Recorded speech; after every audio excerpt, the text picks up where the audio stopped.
Hello दोस्तों, आप सभी को मेरा प्यार भरा नमस्कार। मैं किरण शर्मा अपने channel home science all in one में आप सभी का स्वागत करती हूं। आज मैं बहुत ही महत्वपूर्ण टॉपिक के साथ उपस्थित हुई हूं जो आप सभी के लिए बहुत ही महत्वपूर्ण है। तो जैसा कि आप लोग मेरे पिछले वीडियो में अंडे के बारे में जान रहे थे, अंडे के बारे में आप लोगों ने विस्तार से जाना और बहुत ही लोगों को पसंद आया अंडे वाला वीडियो। तो मैं आज का वीडियो जो है बहुत ही महत्वपूर्ण टॉपिक के साथ उपस्थित हुई हूँ। आज के मेरे टॉपिक का नाम है मछली। मछली यानी कि फ़िश। हम लोग मछली के बारे में विस्तार पूर्वक जानेंगे। जैसे कि मेरा ये बताने का बस यही मकसद है कि आप लोग जो चीज़ें भोजन में अपने शामिल करते हैं उसमें क्या क्या चीज़ें उपस्थित रहती हैं जो हमारे वृद्धि एवं विकास के लिए कितनी सहायक होती हैं। तो इसके बारे में सभी को जानना बहुत ही ज़रूरी होता है। तो सबके लिए वीडियो काफ़ी महत्वपूर्ण है। अगर वो पढ़ रहा है या नहीं पढ़ रहा है या किसी कॉम्पिटिटिव लेवल की तैयारी कर रहा है तो सभी के लिए बहुत ही महत्वपूर्ण टॉपिक है, क्योंकि सभी को जानने का अधिकार है कि किस भोज्य पदार्थ में कौन कौन से पौष्टिक तत्व पाए जाते हैं और हमारे वृद्धि एवं विकास के लिए और हमारे स्वास्थ्य के लिए कितने ही लाभदायक होते हैं। तो आज मछली के बारे में हम लोग पढ़ेंगे, वो भी विस्तार से पढ़ेंगे। तो चलिए हम लोग चलते हैं, मछली के बारे में जानते हैं। मछली में क्या क्या खासियत होती है जो हमारे स्वास्थ्य के लिए लाभदायक होती है और हमारे वृद्धि एवं विकास में सहायता करती है। तो चलिए चलते हैं, मछली के बारे में हम लोग जानते हैं। तो आइए चलते हैं, मछली के बारे में हम लोग शुरू करते हैं। मछली जो है, आप लोग जनरली मछली का सेवन मांसाहारी लोग करते हैं और ये जो मछली होता है वो ये पूरे पौष्टिक तत्वों में शामिल किया जाता है, क्योंकि मछली में जो है, मछली एक मांसाहारी भोज्य पदार्थ है और मांसाहारी भोज्य पदार्थ को जो है पूरे प्रोटीन के अंतर्गत या पूरे आहार के अंतर्गत रखा जाता है। तो मछली में जो है पूरे 10 आवश्यक अमीनो अम्ल उपस्थित होते हैं जो हमारी बॉडी के लिए बहुत ही अच्छे होते हैं, जो बॉडी के वृद्धि एवं विकास के लिए सहायक होते हैं। तो चलिए हम लोग मछली के बारे में विस्तार से शुरू करते हैं। मांसाहारी भोजन में मछली का मुख्य स्थान है। जैसा कि मांसाहारी भोजन जो है, मीट, मांस, अंडा, ये क्या होता है, मांसाहारी जगत का मुख्य भोजन होता है। उसी में मछली भी हमारा जो है अपना मुख्य स्थान रखता है मांसाहारी भोजन में। मछली जो होता है वो अधिक सुपाच्य होता है, मांस से सुपाच्य होता है, क्योंकि मांस को जो है गलाना पड़ता है और मछली जो होता है वो काफ़ी सुपाच्य होता है, नरम होता है और इसको पचाने में आसानी भी होता है। ये बड़े छोटे बच्चों से लेकर बूढ़े वृद्ध लोग भी इसको बहुत ही आसानी से खा लेते हैं और पचा लेते हैं। मीट को वृद्ध लोगों को पचाने में काफ़ी दिक्कत होती है, लेकिन मछली जो होता है वो काफ़ी सुपाच्य होता है, इससे वृद्ध लोग बहुत ही अच्छे से खा सकते हैं और पौष्टिक तत्वों से भरपूर भोजन ले सकते हैं। तो चलिए आगे चलते हैं। मछली में पाया जाने वाला प्रोटीन जो होता है वो फूड प्रोटीन होता है। जैसा कि हमने पहले ही बताया आप लोगों को कि मांसाहारी जगत का जो प्रोटीन होता है वो फूड प्रोटीन होता है, क्योंकि इसमें सभी आवश्यक अम्ल जो होते हैं वो उपस्थित होते हैं। आवश्यक अम्ल जो होते हैं 10 प्रकार के होते हैं आवश्यक अम्ल। तो अगर आप लोगों को अमीनो अम्ल के बारे में विस्तार से जानना है तो आप लोग प्ले लिस्ट में जाइएगा। प्रोटीन का चैप्टर हमने पढ़ाया है, प्रोटीन में बहुत ही विस्तार से हमने अमीनो अम्ल के बारे में बताया है, तो वहाँ से आप लोग को मिल जाएगा। तो चलिए हम लोग मछली का वर्गीकरण जान लेते हैं। मछली का वर्गीकरण कैसे करते हैं। मछली का वर्गीकरण का मतलब होता है कि मछली को हम लोग कैसे जानते हैं, किस किस वर्गीकरण में किस माध्यम से हम लोग रखते हैं इसको। तो चलिए हम लोग बात करते हैं मछली के वर्गीकरण की। तो मछली का वर्गीकरण जो होता है, वसा जो प्राप्त होता है मछली से, मछली में जो होता है वसा प्राप्ति का स्रोत है अच्छा, और शारीरिक संरचना के आधार पर जो होता है मछलियों का वर्गीकरण होता है। यानी कि एक बार और बता देते हैं आप लोग को, मछली जो होता है, मछली में कितना वसा पाया जाता है, किस मछली में कितना वसा पाया जाता है, इसके अनुसार मछली का वर्गीकरण किया जाता है और उनके शरीर की संरचना के आधार पर उनका वर्गीकरण किया जाता है। तो चलिए हम लोग जान लेते हैं कि वसा के आधार पर मछलियों का वर्गीकरण कैसे किया जाता है। तो वसा के आधार पर मछली का वर्गीकरण जो होता है वो 3 प्रकार से कर सकते हैं। तो चलिए हम लोग इसको विस्तार से जानेंगे कि वसा का वर्गीकरण जो 3 प्रकार से होता है वो कैसे होता है। पहला जो होता है वसा रहित मछली।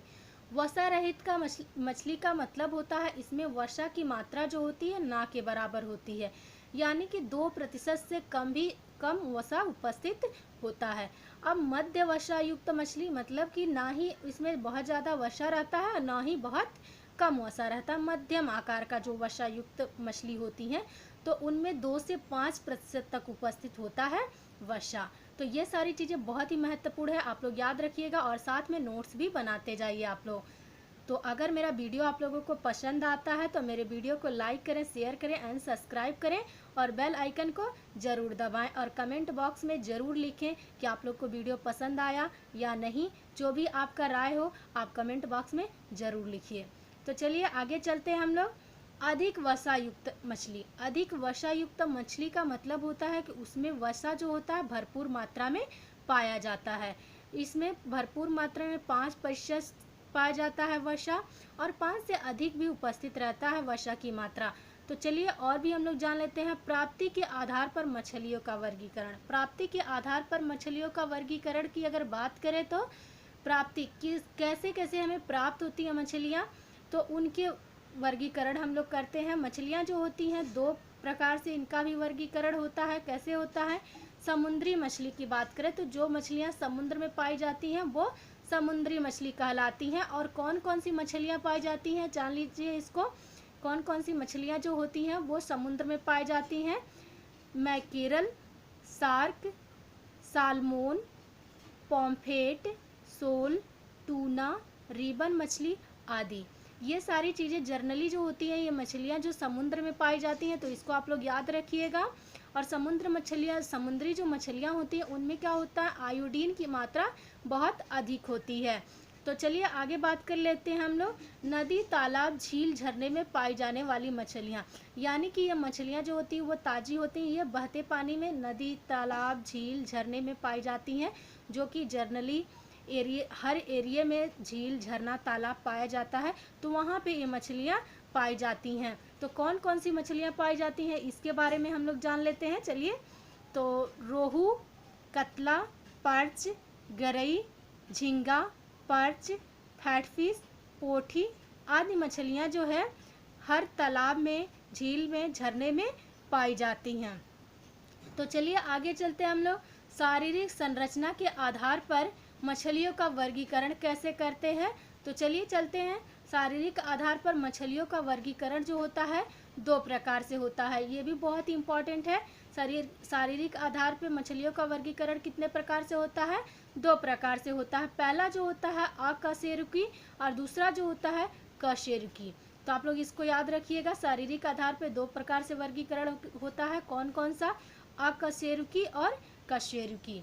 तो चलिए हम लोग आगे बात करते हैं मछली के बारे में।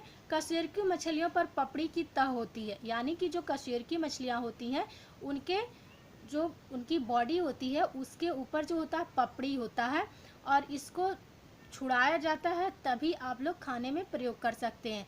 ये कशेरुकी मछलियाँ जो होती हैं जनरली नदी, तालाब, झील, झरने में पाई जाती हैं। और अकशेरुकी मछलियाँ जो होती हैं इनमें अकशेरुकी मछलियों में एक विशेष प्रकार की खोल से वो ढकी होती हैं और ये मछलियाँ कहाँ पाई जाती हैं? समुद्र में पाई जाती है। तो चलिए आगे चलते हैं। अकशेरुकी मछलियाँ भी 2 प्रकार की होती हैं। अकशेरुकी मछलियाँ कितने प्रकार की होती हैं? 2 प्रकार की होती हैं। कौन कौन सी? क्रस्टेशियन और मोलस्का। आप लोग याद रखिएगा। अकशेरुकी मछलियाँ कितनी प्रकार की होती हैं? 2 प्रकार की होती हैं। कौन कौन सी? क्रस्टेशियन और मोलस्का। तो इसको आप लोग याद रखिएगा और नोट्स भी बनाते जाइए साथ में। तो चलिए चलते हैं। मछली का पोषण मूल्य। पोषण मूल्य का मतलब, कहने का मतलब क्या है? पोषण मूल्य से क्या आशय है कि मछली में कितने मात्रा में जो होते हैं प्रोटीन पाए जाते हैं या कितने पौष्टिक तत्व पाए जाते हैं जो हमारी बॉडी के लिए लाभदायक होते हैं, जो खाने से हमारी जो शरीर होती है वो स्वस्थ रहती है और हमारे शरीर की वृद्धि और विकास भी होती है। तो चलिए जान लेते हैं। मछली में जो है 15 से 20% प्रोटीन पाया जाता है। प्रोटीन की मात्रा जो होती है मछली में बहुत अधिक पाई जाती है और प्रोटीन जो होता है शरीर के वृद्धि एवं विकास में सहायक होता है। प्रोटीन शरीर में कोशिकाओं का निर्माण करता है। कार्य करते समय जो हमारे शरीर में कोशिकाओं की टूट फूट होती रहती है उसका मरम्मत भी प्रोटीन करता है। तो इससे आप समझ सकते हैं कि जो हमारे जंतु जगत की जो भोज्य पदार्थ हैं वो कितने इम्पॉर्टेंट होते हैं सभी के भोजन में। तो चलिए हम लोग चलते हैं। मछली में कुल प्रोटीन का 20 से 25% जो होता है मायोजीन होता है, यानी कि मायोजीन प्रोटीन होता है। मछली में जो प्रोटीन होता है, जितना भी प्रोटीन मछली में प्राप्त हो रहा है उसका 20 या 25% क्या होता है, मायोजीन होता है। ये कॉम्पिटिटिव एग्जाम में पूछ सकता है कि मायोजीन मछली में कितने प्रतिशत तक पाया जाता है, 20 से 25% तक। तो चलिए आगे चलते हैं। मछली में कुल प्रोटीन का 50 से 60% जो होता है मायोसिन प्रोटीन होता है, यानी कि मछली जो होती है उसमें अगर बात करें तो 50 से 60% जो होता है मायोसिन प्रोटीन उपस्थित होता है। तो ये भी क्वेश्चन बन सकता है कि मायोसिन प्रोटीन जो है मछली में कितना उपस्थित होता है, तो 50 से 60% तक उपस्थित होता है। तो चलिए आगे बात करते हैं हम लोग। 15 से 25% जो होता है एक्टिन पाया जाता है, एक्टिन पाया जाता है 15 से 25% तक। 15 से 25% तक क्या पाया जाता है, एक्टिन पाया जाता है, जो बॉडी के लिए बहुत ही लाभदायक होता है। तो चलिए हम लोग आगे बात करते हैं। 3 से 5% जो होता है ट्रिपोमाइसिन उपस्थित रहता है। मछली में कितना उपस्थित रहता है मछली में 3 से 5% जो है ट्रिपोमाइसिन उपस्थित रहता है। मुझे उम्मीद है कि आप लोगों को वीडियो पसंद आ रहा होगा। तो अगर वीडियो पसंद आता है तो लाइक शेयर सब्सक्राइब जरूर करिएगा। अगर हम लोग बात कर लेते हैं वर्णक की, तो मछली में कौन कौन से वर्णक पाए जाते हैं उसकी हम लोग बात कर लेते हैं। मछली में जो होते हैं 3 प्रकार के वर्णक पाए जाते हैं। ये काफ़ी याद करने वाली बात है, तो आप लोग इसको याद रखिएगा। ये कॉम्पिटिटिव एग्जाम में पूछ भी सकता है कि मछली में कितने वर्णक पाए जाते हैं। कितने वर्णक पाए जाते हैं, 3 वर्णक पाए जाते हैं। कौन कौन से पाए जाते हैं, हीमोग्लोबिन, मायोग्लोबिन, साइटोक्रोम। कौन कौन से एक बार और जान लीजिए। मछली में कितने वर्णक पाए जाते हैं, 3 वर्णक पाए जाते हैं। कौन कौन से पाए जाते हैं, हीमोग्लोबिन, मायोग्लोबिन, साइटोक्रोम। आगे चलिए हम लोग और भी बात करते हैं मछली के बारे में। मछली में 2 से 20% तक वसा पाई जाती है। मछली में जो है 2 से 20% तक क्या पाई जाती है, वसा पाई जाती है। इसको आप लोग याद रखिएगा, वसा पाई जाती है मछली में। तो चलिए आगे चलते हैं। मछली में लेसिथीन, वसी अल्कोहल तथा कोलेस्ट्रॉल पाया जाता है। मछली में क्या क्या पाया जाता है, और लेसिथीन पाया जाता है, वसी अल्कोहल तथा कोलेस्ट्रॉल पाया जाता है। चलिए आगे बात कर लेते हैं विटामिन के बारे में। तो मछली में vitamin A, D, B1, B2, B12 बहुत ही भरपूर मात्रा में पाया जाता है। मछली जो होता है ए और डी का बहुत ही उत्तम स्रोत है। बहुत ही ज़्यादा मात्रा में मछली से विटामिन ए और डी की प्राप्ति होती है। और आगे चलिए हम लोग बात करते हैं मछली में खनिज लवण। खनिज लवण की बात कर लेते हैं। तो मछली में खनिज लवण कैल्शियम, कैल्शियम का बहुत ही अच्छा स्रोत होता है मछली। लौह लवण, तांबा आदि पाया जाता है। तो मुझे उम्मीद है आप लोगों को वीडियो पसंद आ रहा होगा। तो चलिए चलते हैं आगे। समुद्री मछली में आयोडीन अधिक पाया जाता है, क्योंकि समुद्र में नमक ज़्यादा होता है, तो इस वजह से समुद्री मछलियों में जो है आयोडीन की मात्रा अधिक पाई जाती है। मछलियाँ पानी से निकलने के बाद 15 से 20 मिनट बाद वो मर जाती हैं। मछली जो होती हैं वो अगर पानी से उनको निकाल दिया जाता है तो 15 से 20 मिनट के बाद क्या होती हैं, वो मर जाती हैं और सड़ना स्टार्ट कर देती हैं।